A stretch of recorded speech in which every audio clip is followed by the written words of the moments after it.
A very warm welcome to RTV News with me, Jane Mutoni. And I, Gloria Mutesi. Jane, how are you today? I'm fine. How are you? I'm fine, thank you. How is your week so far? Great. I can say it's good. Well, that's good to hear. Yeah. What do you have today? Well, Paul Rusesabagina, who is suspected of terror-related charges, has once again denied being a Rwandan citizen, while one of his co-accused, Calixte Nsabimana, who is called himself Sankara, says the Rusesabagina's remarks before the court is a contradiction to remarks in previous addresses to his supporters. While expressing his interest to lead Rwanda, Ethan Tashobia has more on this report. The case of Paul Rusesabagina and 20 co-accused was enjoined and is now being tried by the High Court Chamber of the International and Cross-Border Crimes, which is based in Nyanza, Thousand Province. However, this time, this court used Rwanda's Supreme Court chambers to accommodate the long list of parties involved to allow social distancing as part of the measures to control the spread of COVID-19. The group of 25 suspects in total is being accused of conspiring to launch incursions on Rwandan territory between 2018 and 2019, in which at least 9 people were killed and property were either destroyed or looted. They are all linked to MLCD political coalition and its militia wing FLN, formerly led by Paul Rusesabagina. Rusesabagina, who was arrested in August 2020, faces 9 charges, including financing terrorism, murder as an act of terrorism, formation of an irregular armed group, membership of a terror group, abduction as an act of terrorism, armed robbery as an act of terrorism, arson as an act of terrorism, attempted murder as an act of terrorism, and assault and battery as an act of terrorism. Some FLN militia leaders, including Calixte Nsabimana alias Sankara and Herman Nsengimana, who are all former spokespersons of the FLN militia group of MLCD political coalition, share some similar charges to those of Paul Rusesabagina, while others are accused of being part of a terror outfit and participating in terror activities. The court hearing was preceded by every suspect taking to the dock to confirm their identity and cases leveled against them, as read by the court registrar. Paul Rusesabagina was the first to express to the court his impediments, and the entire 5.5-hour hearing was largely about the argument between him and the prosecution. According to Rusesabagina, he did not want to be referred to as the Rwandan citizen, but a Belgian citizen instead, who was rather kidnapped, he said. Rusesabagina's lawyer, Gatera Gashabana, told the court that Rwanda's prosecution referred the case to Belgian authorities in 2012 for Rusesabagina to be extradited. However, this was not immediately done by the Belgian courts, and the defense lawyer based on that to argue that the Kigali court had not jurisdiction to try Rusesabagina's case. However, the prosecution told the court that they issued 2 indictments against Rusesabagina to Belgian courts. The first was issued in 2010 and the second was sent in 2018, for which Rwanda issued an international arrest warrant against Rusesabagina. Prosecutors also informed the court that when Rusesabagina was arrested, Rwanda's Prosecutor General wrote to his Belgian counterpart, notifying them of the development. Belgian authorities responded by sending to Rwanda a complete file, including findings from their own investigations into the case, which they say confirms that Rwandan court has the power to try Rusesabagina. During the court hearing, one of Rusesabagina's co-accused, Nsabimana Sankara, accused his former boss Rusesabagina of delay tactics in the court proceedings. Nsabimana, who was Rusesabagina's second vice president in MLCD and the spokesperson of the coalition's militia wing FLN, told the court that he was ashamed of Rusesabagina's claims that he is not Rwandan, yet all along he expressed to his colleagues that he would lead Rwanda if they captured power. Nsabimana pondered if Rusesabagina would lead a country he is not a citizen of, calling the defense's argument as a delay tactic, and requested the court that the case be expedited. The presiding judge adjourned the hearing to Friday, February 26th. That is when the court is expected to make a ruling on the objections presented by Paul Rusesabagina and his lawyer. Other suspects include Angelina Mukandutie, who is already serving a life sentence by a Gacaca court for her role in the 1994 genocide against the Tutsi, but had all along fled the country to DRC Congo. Mukandutie is the only woman among the suspects and is believed to have been the senior leader within the FLN militia outfit. She was repatriated to Rwanda in 2019 following the military offensive by DRC Congo armed forces. The trial also attracted 84 civil parties, representing those seeking damages from the 2018-2019 terror activities launched by FLN militia in Nyabimata sector, Nyaruguru district, in Nyungwe National Park, and parts of Rusizi district. Reporting for RwandaTV News, Ethan Tashobia. Thanks very much, Ethan Tashiria, for that report. Now, some residents in Nyaruguru and Nyamagabe district who were affected by the FLN terror attack say they are happy to see justice befall the heads of the MRCD FLN groups. Additionally, they also don't agree with the requests made by the European Union of releasing Paul Rusesabagina, as this may be an act of dismissing all of the harm caused by the FLN attacks. Wangayandusha Jean-Marie Vianney says his local defense uniform was taken by the FLN group during the first attack on the Rwanda soil, which took place during the night of June 19, 2018 in Nyayumata sector, Nyaruguru district. During that time, they killed people, looted properties, kidnapped others, and so many other inhuman acts.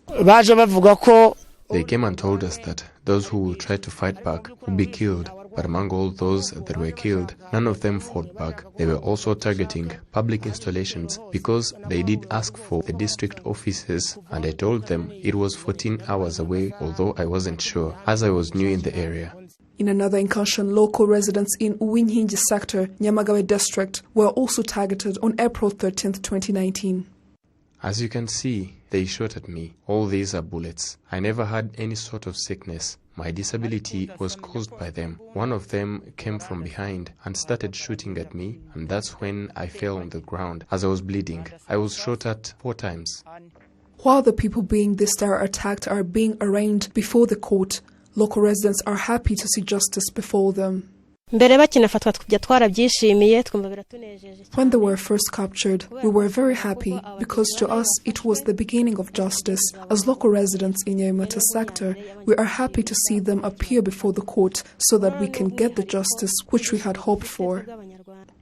Meanwhile, victims of the attack say that the request made by the European Union to release Paul Rusesabagina baffles them, as this may be an act of inconsideration to the inhuman acts that was inflicted on innocent civilians by the FLN fighters.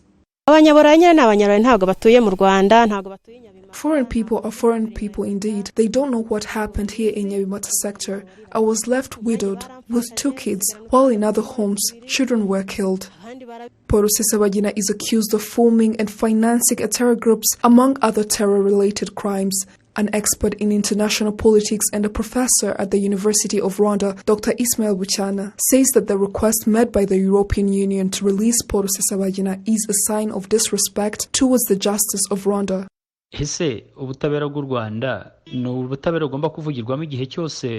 Rwanda's judiciary cannot be influenced by the international community when they simply want people like Rusesabagina to be released. Time has come for people to disregard pressure by the Western world. After all, the government of Rwanda will not pay attention to such. The most important thing is that Rwanda courts will be fair, and if he is innocent, the courts will pronounce itself on that. In his defense, Sayumana Calixte did tell the High Court Chamber for International Crimes in Nyanza district that Paul Rusesabagina should be held accountable for taking part in the FLN attacks on the Rwandan soil. He also funded this group at a sum of $1 million along with fundraising from other foreign countries. Jane Mutoni reporting for RTV. Still on the note of the joint trial for Paul Rusesabagina and the others accused, we earlier spoke to Dr. Alphonse Murefu, a senior lecturer at the University of Rwanda School of Law, who explained, among other things, what the nature of this trial and the debates that followed the arrest of Paul Rusesabagina and his co-accused. Definitely, it is going to clarify a lot of things for those that have interest in the case. So many things are going to be said, and this will put to rest some of the speculations around the case and answer some of the questions people have been asking since his arrest. So I think it is a case that is going to be followed with keen interest from different corners of the world. So the fact that the international community is ignoring all that public, that information that is available in public knowledge is disappointing because, first of all, we are expected to trust judicial systems and avoid putting pressure on justice systems. So to be able to allow the process to be conducted in good atmosphere.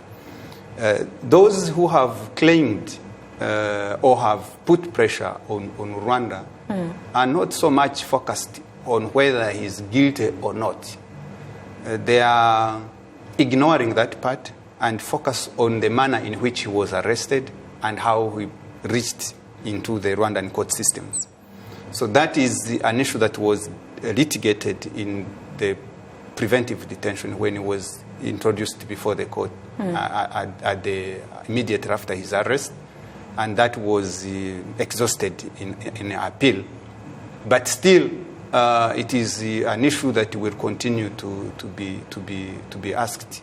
But what I have to say is that has nothing to do with the process to continue, since the Rwandan courts have already pronounced themselves on their competence to hear the case. The principle of one of the most important principles of rule of law is that persons or people are equal before the law. Whether you're a hero, whether you're rich, whether you're poor or strongly connected or not, we are all assumed to be equal before the law. So the fact that he was whether a human rights activist or a hero, that in itself does not take away, does not give an immunity to him for not being prosecuted before courts. Like I think what we expect, like any other citizens, among those that are also being accused, is that he deserves justice. The trial should be fair and transparent, and which, as I said from the first question you asked, is evidenced by the manner in which the trial was conducted today, being live streamed. Yeah, briefly before I let you go, really briefly, after the resolution of the European Parliament, what sort of value does the resolution of the Rwandan Parliament have from a legal and a diplomatic standpoint? Let me say another principle of rule of law is the separation of powers. The executive should not interfere in the work of the legislature. The legislature should not interfere with the work of the judiciary. So the resolutions or the decisions of the European Court of the European Parliament are political decisions. Those are political resolutions. I think what the Rwandan Parliament did, which is also recommendable, is to protect the independence of Rwandan courts by acting as a buffer between the pressure that was being exerted on the Rwandan courts and go in between and respond to the parliament, to the European Parliament. Because this is mainly pressure that is being put on the Rwandan courts.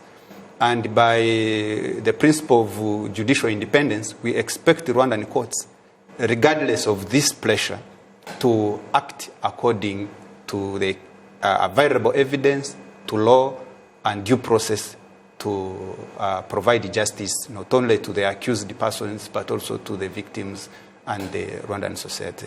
Absolutely. Unfortunately, we have to leave it there, but thank you so much for your time, Dr. Alphonse Mulefu. Thank you very much for having me. Well, what else do we have in the news today, Gloria? Thank you, Jen. Now, still in justice matters, according to the National Public Prosecution Authority, in the next 2 months, 9 cases will be heard in line with embezzling more than 9 billion Rwanda francs, which was intended to distribute fertilizers to farmers across the country, according to the 2019 Auditor General report. Martina Abera has this story. A report by the Auditor General of the government of 2019 revealed that more than 11 billion Rwandan francs and a half had been embezzled in various ways but had not been recovered. The reports say that between 2 and 9 years the money was supposed to be recovered, but by the beginning of last year only more than 60 million had been recovered. Nevertheless, it is only 0.58% of the total amount that should have been recovered. It was at the end of June last year when the prosecution arrested 9 people who were being prosecuted for more than 9 billion Rwandan francs that was aimed at providing fertilizer to farmers but ended up in the pockets of these entrepreneurs. The National Public Prosecution Authority spokesperson Faustin Ngosi said that there would be cases to be heard this month and next month and that there is hope that money will be returned. Most of the documents were sent off to the court and the hearing is already in session. But the 8 cases in total have been approved to be taken to court. The good thing is that when we go to court, our aim is to win, and for us to win, the money needs to be returned. So let us wait for the court to decide more so that the decision will be made as soon as possible. The first hearing will be this month and the next in March. So it's understandable that we need to first wait because it's possible that the prosecution can lose or vice versa. So we can only wait for the whole process to follow through.